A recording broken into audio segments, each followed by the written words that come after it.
Thank you for tuning in to our MET talk on neuroscience. Our group members include Emily, Kelly, and myself, Robin.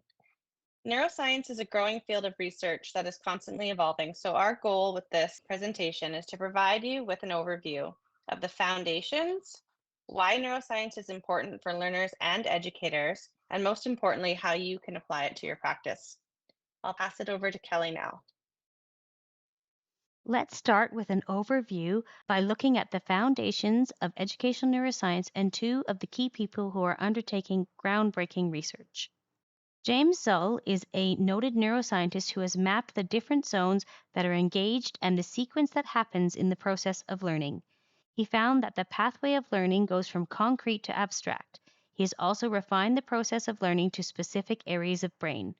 First is the sensory cortex, the gathering part. This is where learning begins as information is brought into the brain. Second is the interrogative back cortex. This is the reflecting part. This involves two areas that are the what area and the where area. This is the figuring out part of the brain. Finally, the interrogative front cortex, the creating part, where abstract hypotheses are formed and tested back in the real world. The work of Stanislas Dehaene has helped map the brain with respect to how the brain learns. In his book, How We Learn, he shows the work that has been done to map the brain, focusing on 4 areas now known as the 4 pillars of learning. Here is what each pillar means to educators. Attention, finding ways to engage learners so they can focus on the right information and filtering out distractions. Active engagement, keeping the brain active and curious, making sure students are formulating and testing their hypotheses. Error feedback, making sure learners are validating accurate information and correcting errors. Consolidation, ensuring that learners have the chance to practice and use new knowledge until it becomes automatic.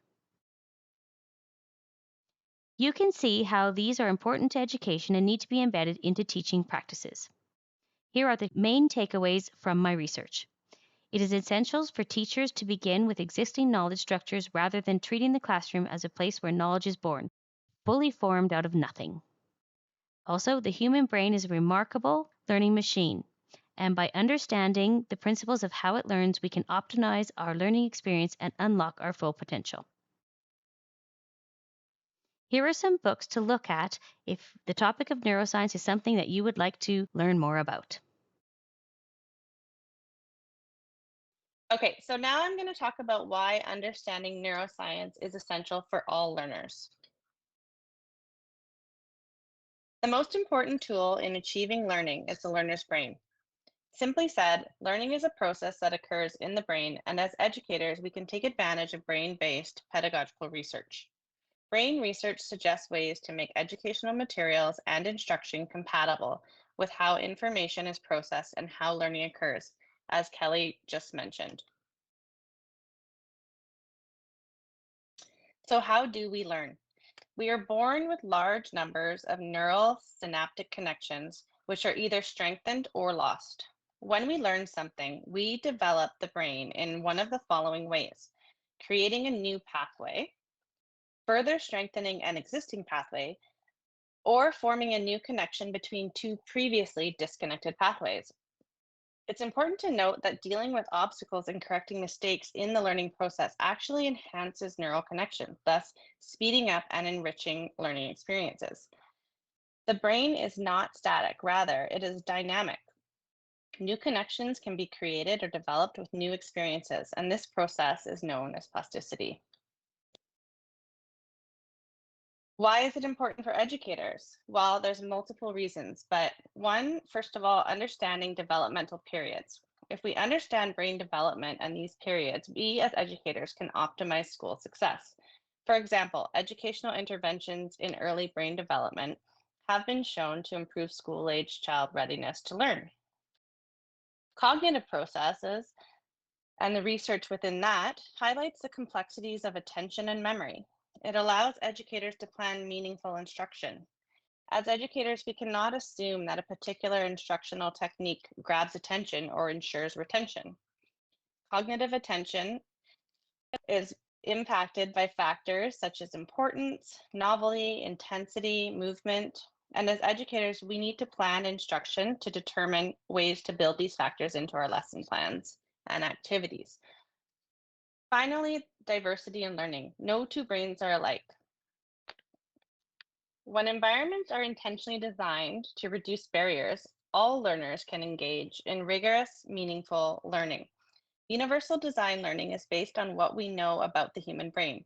Each brain is made of billions of interconnected neurons, as previously mentioned, that form unique pathways. Although these brains are not alike, variability is predictable, and adopting a universal design for learning can optimize teaching and learning for all people based on scientific insights on how humans learn. I will now pass it over to Emily. We're going to look now at how neuroscience is informing educational practice. Just to note, the two main pedagogies that are associated with neuroscience include active learning.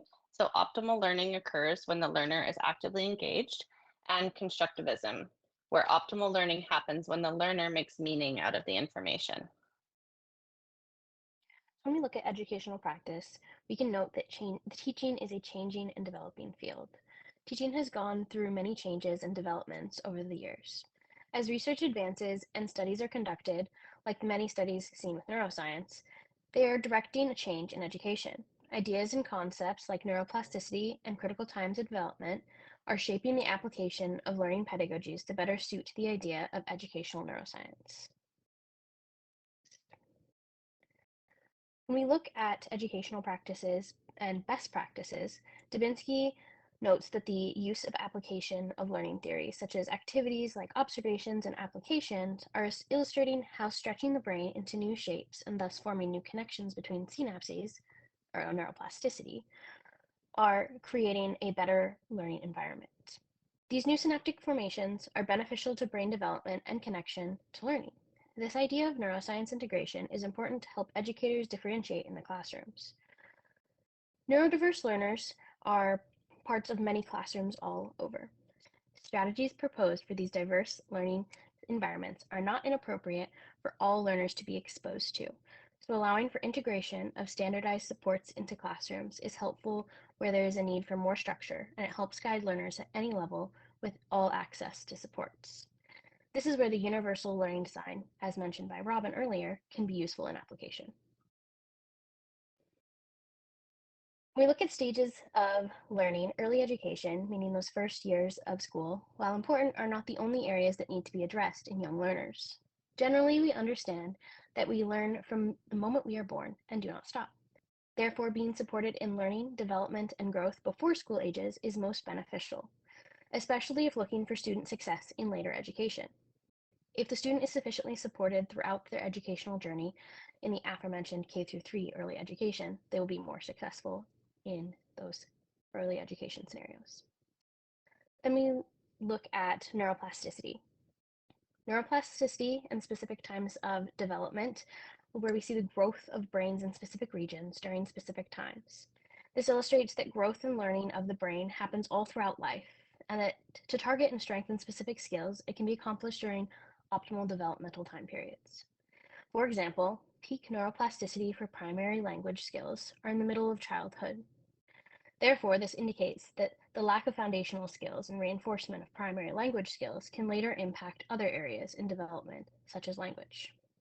When development falters and a person is not supported with their basic needs, like we can see with Maslow, i.e. food, rest, security, their developmental zone for that optimal neuroplasticity can be impacted or modified at any stage in life and development. Now we're going to move on to applications. One of the most well-known aspects of K-7 learning that neuroscience has influenced is how people, specifically children, learn to read. This research has helped with developing theories that are useful in the classroom. As research progressed, so did the theories. Here's a rundown of how it has gone so far. First, we had the simple view of reading, which basically found the most basic of formulas for reading. Second, after further research, led to Scarborough's ropes, which shows how much more complex reading was than we thought. Finally, the most current the active view of reading, which introduces brain processes such as self-regulation being a key part of learning to read. Applying neuroscience to reading education has been a key part of changing teaching practices and how educators see learners as readers. We're going to look at secondary classrooms. I specifically chose to focus on science, so I'm going to be looking at phenomenon-based learning and hands-on labs.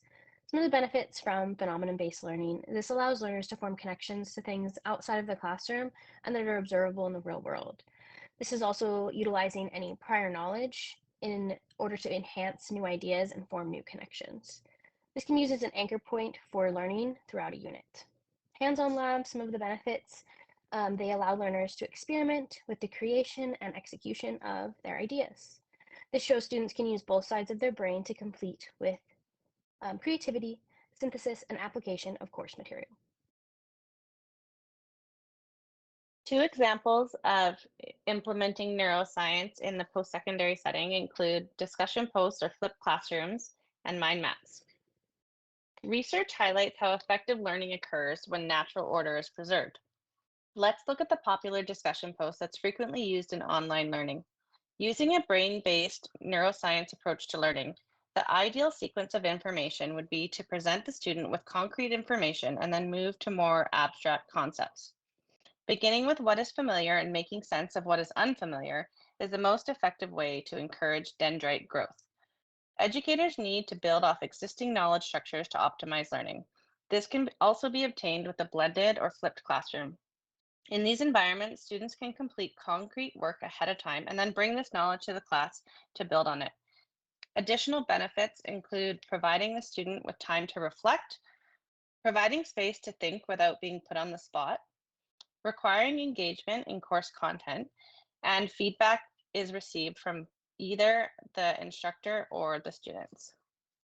Another example is mind mapping, and this is how we can use brain-based learning in the classroom. Research shows how mind mapping uses both sides of the brain and allows them to work together. This results in increased productivity and also memory retention. The left side of the brain is primarily responsible for logic, words, math, linearity, sequences, analysis, and lists, while the right side of the brain performs tasks related to multidimensionality, imagination, emotion, color, rhythm, shape, geometry, and synthesis. Mind mapping uses both of these sides and connects imagination with structure and pictures with logic. Thank you for attending our MET Talk. We look forward to seeing your comments in the discussion forum.